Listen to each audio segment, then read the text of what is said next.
ixtisaslar var və onlar o ixtisasların ən yaxşılarıdır. Və mən dəvət edirəm səhnəyə keratin texnoloqu, hamınız onu tanıyırsınız.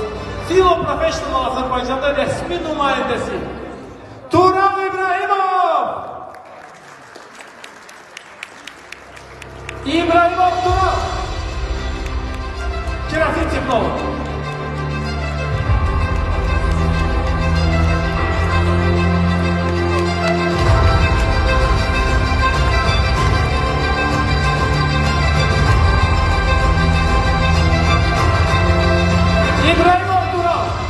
Alkışlar, alkışlar.